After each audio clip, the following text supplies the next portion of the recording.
Muito bem, boa noite. Nós estamos começando mais uma edição da nossa Escola Bíblica, ou Escola do Alicerce Bíblico, e eu convido você que está nos assistindo pelo YouTube ou pelos canais digitais, que você possa abrir o seu coração e aprender um pouquinho mais, que eu possa conseguir atingir e trazer para você entendimento sobre as coisas de Deus, utilizando-se da Bíblia como um guia e que a gente possa crescer no entendimento das coisas de Deus. Muito bem. Hoje é dia 9/3 e eu peço que você, se tiver alguma pergunta ou algum questionamento, você pode mandar esses questionamentos para mim e eventualmente nós podemos até abordá-los aqui. Muito bem. A existência de Deus, né, parte 2, que eu vou trazer aqui para vocês. Eu queria primeiro, antes de nós começarmos, lembrar o que nós conversamos a semana passada ou na parte 1, tá ok? Lembra que nós trouxemos informações para vocês a respeito da existência de Deus, dizendo para vocês que ela não é uma questão científica. Saber se Deus existe cientificamente, isso não é possível. Como eu disse para vocês na semana passada, eu sou físico, sou pastor, fiz mestrado em física nuclear. Então, alguma coisa de ciência eu posso falar. Deus não se explica fisicamente, né? Não existe uma explicação, porque a ciência trata basicamente de fatos. Fatos que estão dentro do que nós chamamos de universo físico, tá certo? Então não existe assim nenhum experimento que você consegue fazer e provar que aquilo é a existência de Deus. A questão toda é que a existência de Deus é uma questão puramente moral, né? Ou está no âmbito da crença. Então, nós precisamos acreditar, não é no âmbito da ciência. E foi isso que nós abordamos na semana passada. Eu tentei dar um panorama sobre a existência de Deus, olhando pelo lado físico da coisa, tá certo? Então, vai lá, assiste, e depois você assiste a continuação aqui comigo. Muito bem. Deus existe pela fé, por crença, né? Existem manifestações físicas que são, quando não explicadas, são atribuídas a Deus. Então a gente pode pegar, por exemplo, algumas ideias extra-bíblicas e tentar mostrar para vocês. Por exemplo, né, você não conhece um determinado fenômeno físico, né? Então, por não conhecer aquele fenômeno físico, você atribui aquilo a uma entidade espiritual. Eu vou dar alguns exemplos, né? Tem um fenômeno físico que o pessoal chama de fogo fátuo, né? O que é o fogo fátuo? Quando alguns animais se decompõem, eles acabam produzindo alguns gases à base de fosfato ou de fósforo. E alguns desses componentes desses gases acabam sofrendo uma reação química com o oxigênio, e é uma reação química exotérmica, ou seja, é uma reação física, ou melhor, química, que produz algum tipo de calor, né? E esse calor, às vezes, ele é tão intenso que ele pode se parecer com um brilho ou com uma labareda, uma pequena labareda. Esse fenômeno é chamado de fogo fátuo. Alguns cientistas acreditam que isso é puramente químico, e é. Só que antigamente, quando não se tinha conhecimento deste fenômeno, então as pessoas atribuíam aquilo como um fenômeno espiritual, né? Então aconteceu aquele fenômeno e pronto. A gente pode achar que aquilo é um espírito, um fantasma, alguma coisa assim, né? Existe um outro fenômeno também chamado fogo de Santelmo, né? Esse fogo de Santelmo e tem um outro também chamado efeito corona, tá? O fogo de San Telmo, ele acontece quando você tem uma saturação de cargas elétricas em algum lugar, né? Isso acontece muito em aviões, por exemplo, o cara está viajando a uma determinada altitude, a umidade do ar é baixa e o avião está tendo muita colisão com as moléculas do ar, e aí acaba acontecendo de ter algumas faíscas no retrovisor, no para-brisa do avião, naquele vidro lá que protege os pilotos, e aquilo começa a ter algumas faíscas ali. A impressão que dá é que o avião vai explodir, ou que vai acontecer um fenômeno ali perigoso, mas não é. Isso aí é um tal de fogo de San Telmo, que nada mais é do que descargas elétricas, né? Então, essas descargas elétricas, elas acontecem em outros lugares, tá? Em outras situações. Eu estou dando o exemplo do avião aqui porque é mais fácil de você conhecer, né? De você entender. Então, esses fenômenos são atribuídos ignorantemente, no sentido bom da palavra, no sentido de não saber, não no sentido pejorativo, né? A um fenômeno espiritual, né? Isso realmente acontece, né? Então as pessoas no passado, por exemplo, pega lá o índio, por que o índio acredita nas forças da natureza, acredita em Deus? Então um outro povo qualquer que teve uma experiência qualquer lá que deu a entender de ser sobrenatural, atribuiu aquilo a Deus. Eu não estou querendo aqui ser puramente materialista no sentido da palavra, né? Eu estou dizendo que muitas crenças, elas acontecem ou aconteceram em função de fenômenos físicos não explicáveis. E atribui-se isso à existência de um poder maior, né? Então, algumas religiões, elas têm uma visão tão distorcida, né, que não vale a pena nem discutir. Não vale a pena discutir. Eu separei aqui 1, 2, 3, 4, 5 correntes filosóficas para a gente discutir um pouquinho. E depois vou falar um pouco sobre a visão cristã, né, da existência de Deus. Muito bem. A ideia da existência de Deus, ela, para o cristão, ela tem que passar exclusivamente pelo filtro da Bíblia, né? Ela tem que ser bíblica, porque a nossa fé se baseia na experiência bíblica da existência de Deus, ok? Então, nós precisamos tomar um certo cuidado, porque a visão bíblica, ela é uma visão muito bem definida. Nós precisamos tomar cuidado por causa do nosso desconhecimento ou da nossa ignorância no bom sentido, de não conhecermos determinadas coisas na Bíblia e atribuirmos aquilo a Deus, né? Precisamos tomar um certo cuidado. Esse é o papel do pastor da igreja. O que o pastor da igreja faz? Ele tem que trazer conhecimento, entendimento das coisas que estão na Bíblia, para que você direcione a sua fé de maneira correta, né, em direção a Cristo e a Deus. Então nós precisamos tomar um certo cuidado com isso, tá? Quando eu for falar sobre o cristianismo daqui a pouquinho, eu pretendo trazer entendimento nessa área, para que a gente não seja pego de surpresa. E olha, eu poderia falar horas e horas aqui sobre isso. Eu vou tentar reduzir aqui em coisa de 40 minutos, para que você possa entender. Tá bom? Muito bem.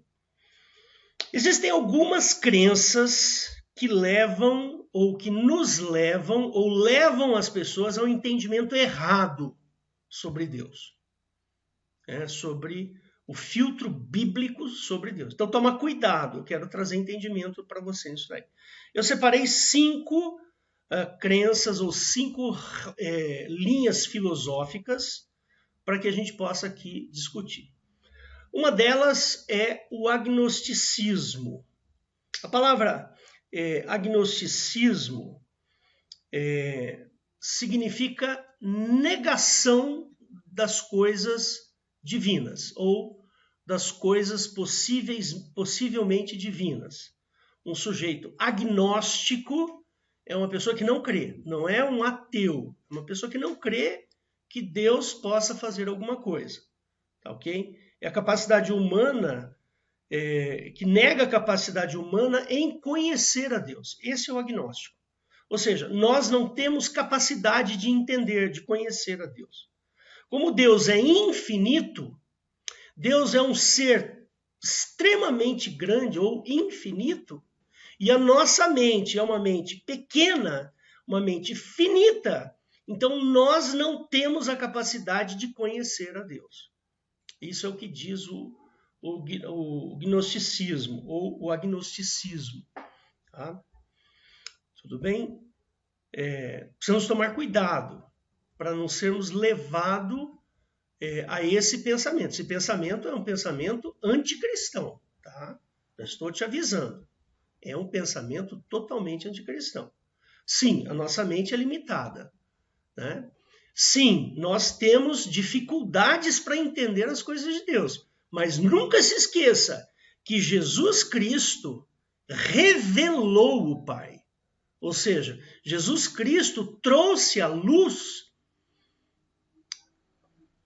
o entendimento de quem é o nosso Pai. Nunca se esqueça disso. Está lá em João capítulo 1, verso 18. Tá? Jesus revelou. Lembra lá em João 14 que ele fala assim, Filipe chega para Jesus e fala assim, Filipe, Jesus, mostra-nos o Pai. Aí Jesus fala, Filipe, eu estou há tanto tempo convosco e não tem me conhecido. Ou seja, é possível entender a Deus? Sim. É possível conhecer a Deus? Sim, através da obra de Cristo. Então toma cuidado em achar que Deus é impossível de ser conhecido. Não, não é. Deus é infinito? Sim. Mas é possível conhecer a Deus? Através da obra de Cristo nós conhecemos a Deus. Ok? Então essa é a linha filosófica que nós chamamos de agnosticismo. O politeísmo é uma outra linha filosófica. O politeísmo é um problema. É um problema. Por quê? Poli, em grego, significa muitos. Ou seja, politeísmo é a crença em vários deuses. Essa linha filosófica, ela aconteceu em diversos lugares. Você pega lá no Egito, lá que eles tinham o deus Ra, o deus... eu não me lembro agora dos nomes dos deuses, mas tem um monte de deus, lá tem um panteão. Né? O panteão é como se fosse assim uma prateleira com cada busto um deus diferente. A gente chama isso de panteão. Panteão dos deuses, né? Então tinha lá o deus Sol, o deus Lua, o deus não sei o quê, e assim por diante. Né? Então isso daí é chamado de politeísmo, é o culto a muitos deuses. E isso aconteceu no Egito, aconteceu na Grécia, né? Aconteceu em Roma, isso aconteceu em Roma, e acontece até hoje. Por exemplo, se você vai em algumas religiões de matriz afro, cada entidade ali tem um poder divino, ou seja, é um Deus. Ok? Eu sinto ter que falar isso, mas, por exemplo, a própria Igreja Católica ela é uma igreja politeísta. Por quê? Porque ela acredita que Deus tem mãe, que Maria é a mãe de Deus. Ou seja, existem entidades dentro da Igreja Católica que fazem divindades, fazem coisas divinas. Haja visto quando o sujeito ora para um santo, fazer uma intercessão junto a Deus. Né? Ou seja, o santo ele vai promover uma cura, por exemplo, ou ele vai fazer algo tremendo. Então isso daí não deixa de ser um politeísmo. Tá ok? Então, é a crença em vários deuses. Né? Existe também o panteísmo. O que vem a ser o panteísmo? Antes de eu falar do panteísmo, a gente tem que tomar cuidado para que dentro das igrejas católicas não surja o politeísmo. Por quê? Mais ou menos assim. O sujeito está lá na igreja lá, e ele é um homem de bastante fé. ele tem bastante fé, é uma pessoa de muita oração, é uma pessoa que ora, quando ora faz um milagre, acontece um milagre, curas acontecem, percebe? Coisas fantásticas acontecem, pronto, aquele sujeito vira um Deus dentro da igreja. Ele é tão reverenciado, ele é tão amado, ele é tão incrível que a própria, vamos dizer assim, os próprios integrantes ali acabam elevando ele à condição de Deus. Percebe? Ao passo que a visão correta é, sim, aquela pessoa tem muita fé, amém, glória a Jesus, porque Deus usa aquele sujeito para operar milagres e fazer coisas. O mérito não é dele, é de Deus, é de Cristo. Percebe? Então a gente precisa tomar um certo cuidado porque existe essa confusão. Eu já vi isso acontecer. O sujeito é tão magnânimo, tão maravilhoso, que ele acaba sendo elevado à condição de Deus. Olha, vamos orar, vamos pedir para aquele irmão, porque quando ele ora as coisas... Vamos pedir para aquele pastor, porque aquele pastor faz tal coisa. Não, irmãos. Tem que tomar cuidado com isso. Muito cuidado. Senão a gente acaba reverenciando a criatura e não o Criador. Tá? Um terceiro fulano aqui, uma terceira linha filosófica é o panteísmo. Né? O que é o panteísmo? Hoje está na moda o panteísmo. Ou seja, a palavra pan significa tudo. Ou seja, panteísmo é Deus é tudo. Então, quem é Deus? Deus é o universo. Deus, onde está Deus? Deus está na pedra, está na árvore, está na terra. Lembra, já ouviram falar da mãe terra, ou a Gaia, que eles chamam de Gaia? Né? É o pensamento em que identifica Deus como sendo o próprio universo. Entendeu? Lembra que tinha lá algumas religiões célticas que cultuavam a terra, o fogo, a água e o ar. Earth, Wind and Fire. Né? Tá certo? Então precisa tomar um certo cuidado. Então, o panteísmo confunde Deus com a natureza. Outro dia eu vi um sujeito falando assim, olha, o Deus que habita em mim cumprimenta o Deus que habita em você. Isso é panteísmo. Tudo é Deus. Eu sou Deus, você é Deus, a pedra é Deus, a árvore é Deus, o mar é Deus, tudo é Deus. Isso é panteísmo. Tá certo? Mas nós não cremos assim. Nós não acreditamos que seja isso. Né? Então, toma cuidado com isso. Existe também um tal de materialismo. Materialismo. Cuidado, gente, isso é uma linha filosófica. Tá? O que é o materialismo? O materialismo é uma linha filosófica que não faz distinção entre mente e matéria. Ou seja, o que você pensa, o que você imagina, tudo isso é uma excreção ou uma emanação das suas células que estão no seu cérebro. Ou seja, não existe alma, não existe espírito. Você é apenas uma máquina. Né? Ou seja, toda manifestação da vida, na realidade, é uma manifestação da matéria. Veja, essas linhas de raciocínio, elas têm a sua lógica. Existe uma lógica aí, tá? Mas toma cuidado que isso aí é distorção. Então, o corpo humano ou o homem nada mais é do que uma máquina. É uma máquina que se alimenta, transforma o alimento em energia através da deglutição dos processos gastrointestinais. O sangue absorve aquele monte de nutrientes. Aí o sangue acaba levando esses nutrientes para as células. As células vão lá e transformam aquelas proteínas vão sendo armazenadas, vai transformando vamos dizer assim, aquelas proteínas e aqueles ácidos, aquelas moléculas, vai se transformando em energia e vai dando a força, a vida e tudo que você tem aí dentro de você. Percebe? Então, isso é um materialismo. Cuidado, tá, gente? Não vai pensar que aquele sujeito é materialista, né? Ou ele só pensa em dinheiro. Não, não é isso que nós estamos falando. Eu estou falando de uma linha filosófica e religiosa, tá? Chega a ser até uma religião. Existe aqui o último que eu estou falando para vocês. Existem outras, tá? Mas eu só separei esses daqui que eu achei mais interessantes, que é o tal do deísmo. Cuidado com o deísmo. O deísmo é um problema para a gente.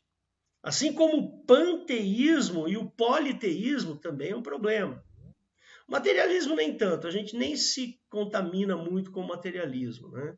Mas o deísmo é o seguinte, o deísmo assume que Deus existe somente até a criação. Quando Deus, num susto, num momento da sua grandeza, foi lá e criou todas as coisas. Né?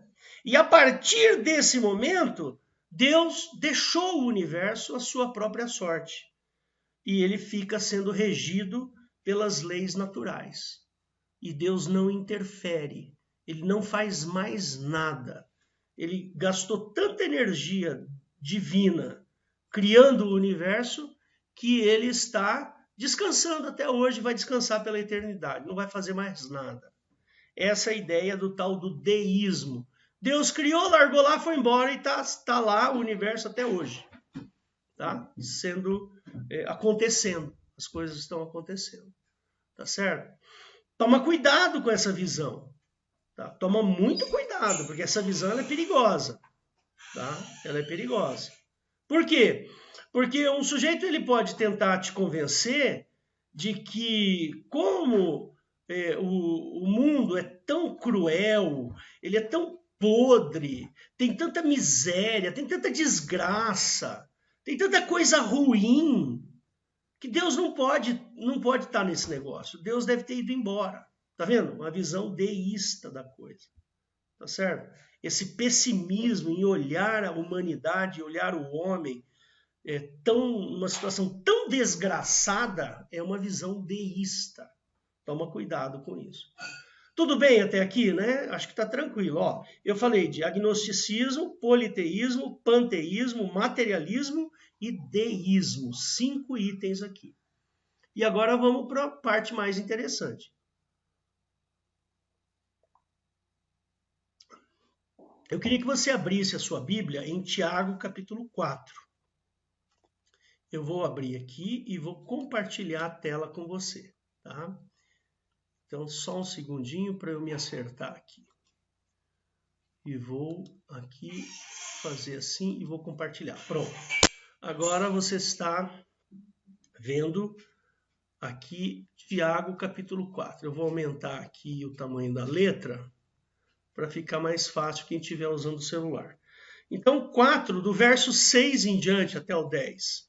Ele diz assim, antes, ele dá maior graça, isso é Deus. Portanto diz, Deus resiste aos soberbos e dá graça aos humildes. Sujeitai-vos, pois, a Deus, resisti ao diabo, e ele fugirá de vós. Chegai-vos a Deus, e ele se chegará a vós. Alimpai as mãos pecadoras, e vós de duplo ânimo purificai os corações. Senti as vossas misérias, e lamentei e chorei. Converta-se o vosso riso em pranto e o vosso gozo em tristeza. Humilhai-vos perante o Senhor, e ele vos exaltará. Bom, o que eu quis trazer aqui para você com esse texto? Né? Eu quis trazer para você com esse texto que Deus é um sujeito, eu estou dizendo sujeito no sentido do elemento literário. Né? Deus é o sujeito que dentro da sua criação, dentro de toda a sua criação, de tudo que ele fez, Deus ele está atento a quem é você e o que você faz e o que você é. Para o cristão, a existência de Deus, ela tem que passar por essas considerações. E eu vou dizer quais são. Primeiro, nós precisamos estar sensíveis à grandeza do seu poder. Deus é grande. Deus é maravilhoso. Ele é muito grande. E nós precisamos estar sensíveis. É isso que ele está falando aqui para a gente. Ele está falando, olha, sensibilize-se, porque Deus, ele quer se chegar perto de você. Sensibilize-se. Preste atenção. Olha o que você é. Você precisa olhar para a sua natureza e ver que a sua natureza ela é ruim, ela não é boa. A gente não pode achar que o ser humano é uma coisa boa. Não, ó, eu vou dar alguns exemplos para vocês, tá? O ser humano envelhece. Ele nasce, ele envelhece, ele morre. Ele vira pó, volta, vai lá para o cemitério, vira pó, apodrece. Segundo, o ser humano ele tem a capacidade de inventar coisas ruins. Se for para proveito próprio e for necessário inventar algo ruim para os outros, mas para mim é bom, eu vou fazer. Isso está na natureza humana.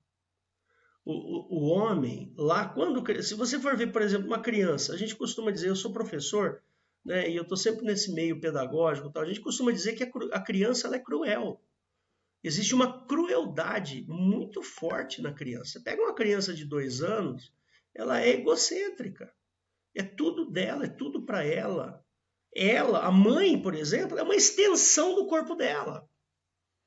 Então, existe uma perversidade natural. É da natureza, não é uma coisa aprendida. A gente aprende com a família, com os pais, com a mãe, com o pai. A gente aprende a moral cristã nesse momento. Percebe? E aí, ao aprender, você acaba se tornando uma pessoa relativamente melhor, né? Tá certo? Não totalmente boa. Então, nós precisamos entender que a nossa natureza é ruim.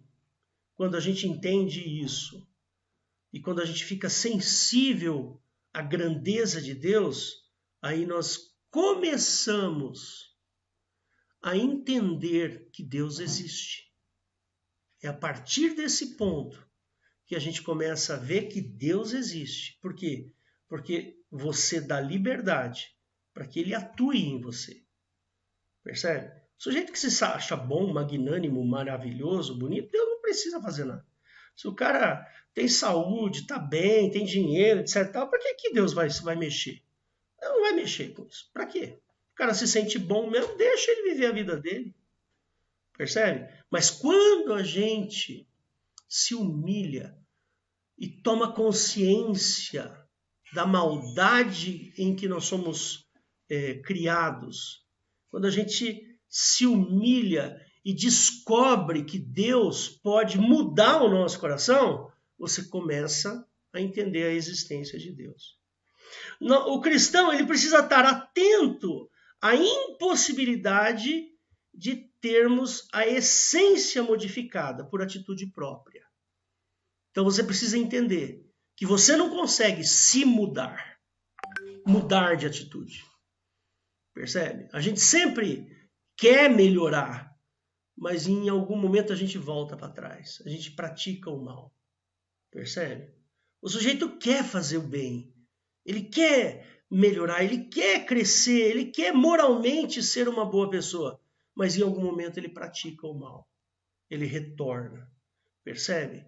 Ou seja, quando isso acontece, significa que a sua essência permanece a mesma. Você tem consciência, mas a essência permanece ruim. Então, quando eu tomo consciência disso, de que eu não vou conseguir mudar, eu não vou conseguir mudar a minha essência, pelo meu esforço, eu começo a entender a existência de Deus. E mais, isso vai crescendo. Quando você está convencido de que a obra de Cristo, que você acaba de conhecer, ela é a única que pode fazer diferença na sua vida pessoal, você pode até não conhecer bem a Deus, mas você vai lá, olha a obra de Cristo e vê que Cristo fez uma coisa tão tremenda, tão maravilhosa, perdoou o homem, tirou o homem do pecado, deu o Espírito Santo para o homem. Você fala assim, nossa, eu quero conhecer esse Deus.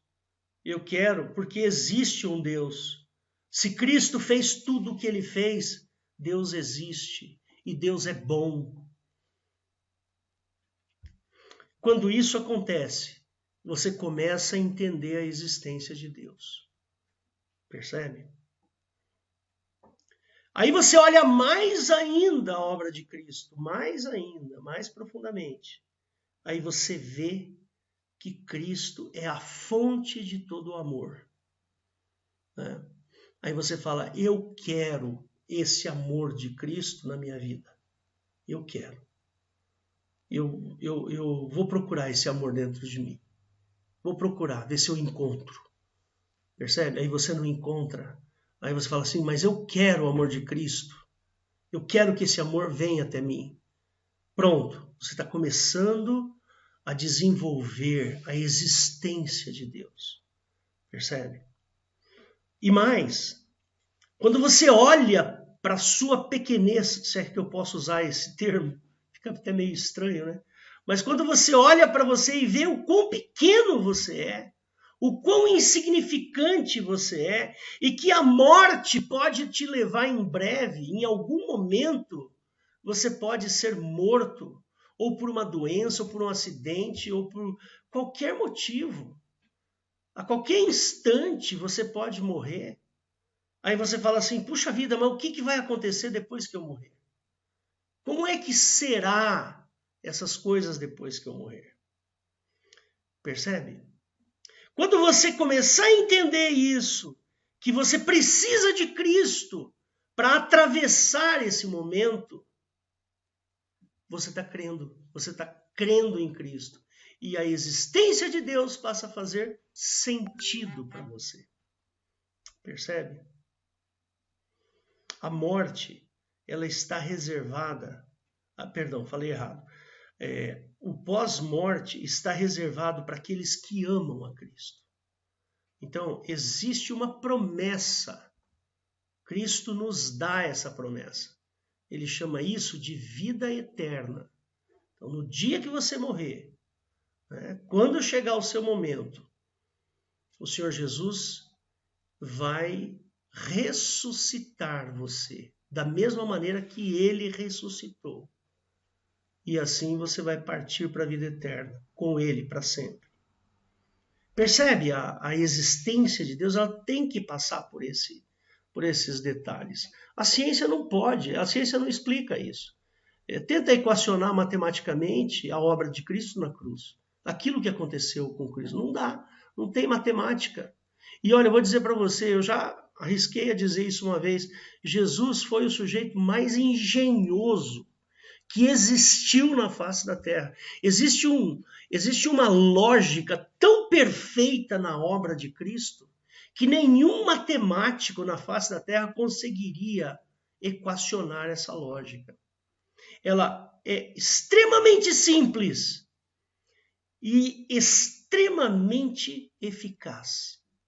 Ela tem uma eficiência de 100%. E ela tem uma simplicidade enorme. Percebe? Por isso que Jesus é um sujeito inteligentíssimo, engenhosíssimo. Toda honra e toda glória a esse sujeito. Não tem outra explicação. O homem tem que entender que o seu destino é a morte. Existe um fim. E esse fim acontecerá.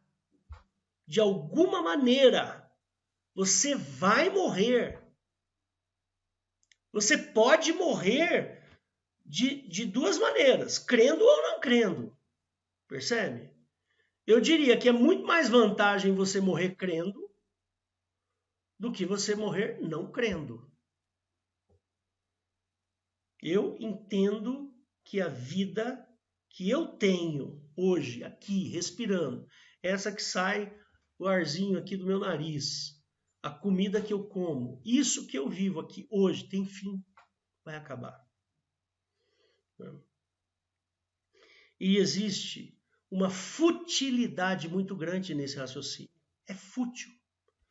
Percebe? Olha, já que eu vou morrer mesmo, já que tudo vai acabar, eu vou gastar toda a minha energia tendo prazeres, tendo alegrias, vivendo no limite o máximo possível. Essa é a futilidade humana. Então, eu vou beber, eu vou ter prazer, eu vou gastar todo o dinheiro que eu puder. Por quê? Porque é fútil. Isso tudo vai acabar. Chega um determinado momento, acaba. Mas nós, cristãos, entendemos que o pós-vida, ele existe. E nós queremos participar do pós-vida. Percebe? Mas não é o mais importante. O que é mais importante para nós? É ter a nossa personalidade modificada pela obra de Cristo. Então, queridos, basicamente é isso que eu tenho para falar sobre a existência de Deus. Para saber se Deus existe mesmo, você precisa ser muito humilde. Você precisa se considerar muito pequeno. Percebe? É necessário, porque o sujeito que é altivo, o sujeito que é arrogante, o sujeito que sabe todas as coisas, que entende de tudo, nesse coração não cabe o entendimento sobre as coisas de Deus.